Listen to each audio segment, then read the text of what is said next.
అందరికీ నమస్కారం. నా పేరు చూకుల దుర్గాప్రసాద్ శాస్త్రి, బాపట్ల జిల్లా, బాపట్ల. అయ్యా, ఆంధ్రప్రదేశ్ రాష్ట్ర ప్రజలకు ముందు మరలా మీ ముందు ఒక విశ్లేషణతో మీ ముందుకు నేను వస్తున్నాను.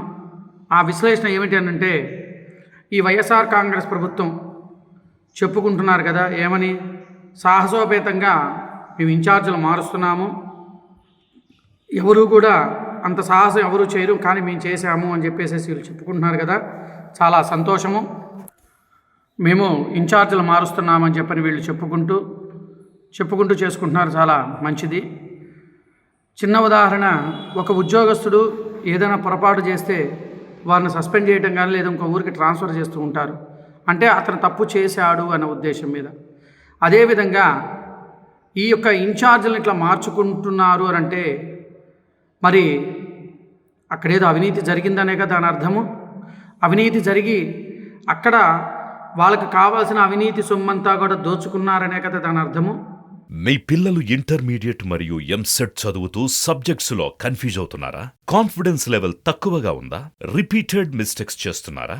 అయితే మీకోసమే ఉంది రైజ్ యాప్.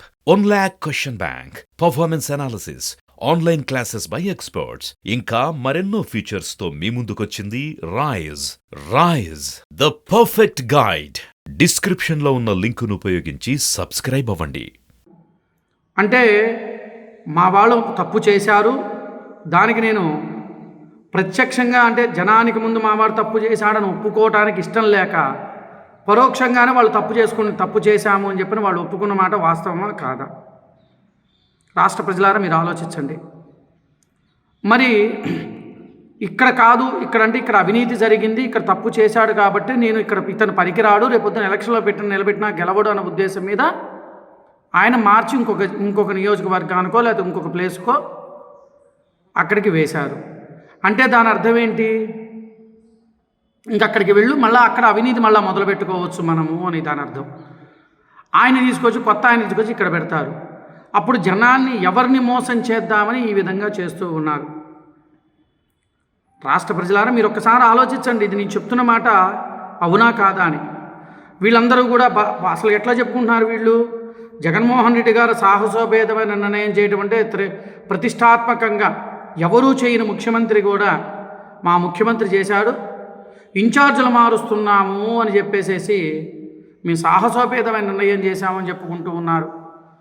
సాహసోపేత నిర్ణయం అని అంటే ఇక్కడ అవినీతి చేశారు మా ఎమ్మెల్యేలు, మా ఎంపీలు కానీ ఎవరైనా కానీ, మారుస్తున్న వాళ్ళందరూ ఇట్లా అవినీతి పరులు కాబట్టి రేపొద్దున ఎలక్షన్లకు నిలబెడితే మాకు సీట్లు రావు, ఓట్లు రావు అన్న ఉద్దేశం మీద పరోక్షంగా, ప్రత్యక్షంగా కాకుండా పరోక్షంగా మా వాళ్ళు తప్పు చేశారు అని చెప్పేసేసి అని వీళ్ళని మార్చుకుంటూ వెళ్ళటం జరుగుతూ ఉన్నది. ఇది అవునా కాదా రాష్ట్ర ప్రజలు మీరు ఆలోచించాలి. తర్వాత ఈ మధ్య కాలంలో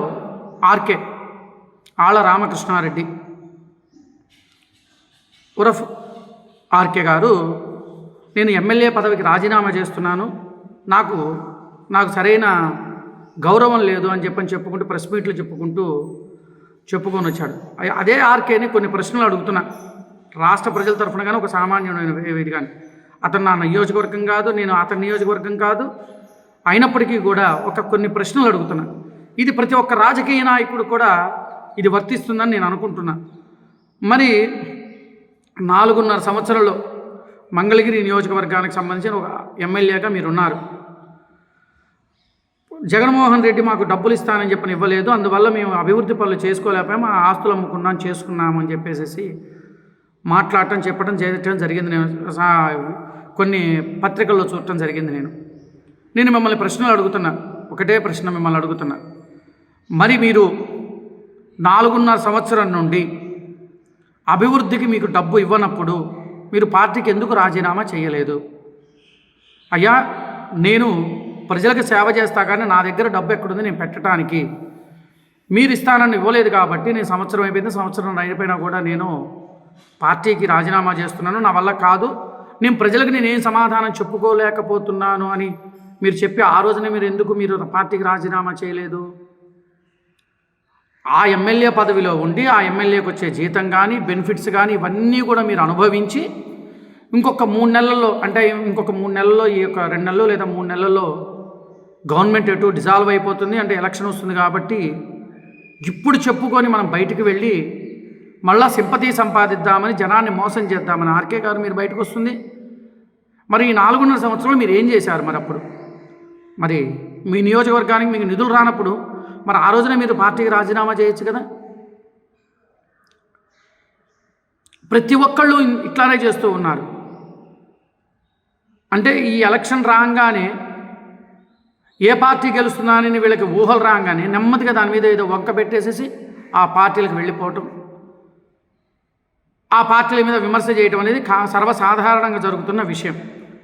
సరే, అది రాజకీయ వ్యక్తిగా రాజకీయాలు సహజంగా జరుగుతుంటాయి కాబట్టి బాగానే ఉంది. మీరు నాకు జగన్మోహన్ రెడ్డి గారు మాకు అభివృద్ధికి డబ్బు ఇవ్వలేదు అన్నప్పుడు మీరు ఎందుకు ఆ రోజున మీరు పార్టీకి రాజీనామా చేయలేదు? మొదట్లోనే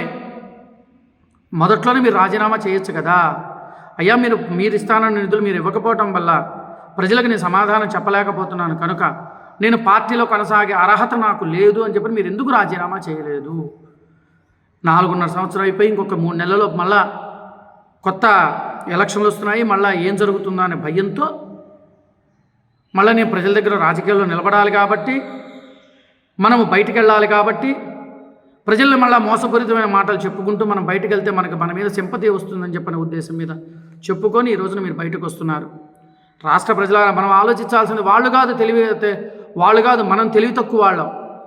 మనకి ఏ పార్టీ వాళ్ళు వచ్చి మనం ఏం చెబుతున్నా మనం విని, గత ప్రభుత్వాల్లో ఎప్పుడైనా ఇలా జరిగిందా? గత ప్రభుత్వాల్లో ఎన్టీ రామారావు గారు ముఖ్యమంత్రిగా చేసినప్పుడు ఇలాంటివి జరిగినాయా అండి? మరి చంద్రబాబు నాయుడు గారు చేసినప్పుడు ఇలా జరిగినాయా? అభివృద్ధి పనులు జరిగినాయా లేదా తెలుగుదేశం పార్టీ హయాంలో? మనం ఆలోచించాల్సింది అది. 4.5 సంవత్సరాల్లో ఏమీ చెయ్యకుండా, ఏమీ చెందకుండా నిన్న జనవరి 1 మరి ఉద్యోగం క్యాలెండర్ వదులుతా అన్నాడు. మరి 5వ సంవత్సరం కూడా వచ్చేసింది, అది కూడా లేదు. మరి ఇంకా ఏం చేద్దాం మరి చెప్పండి మీరు?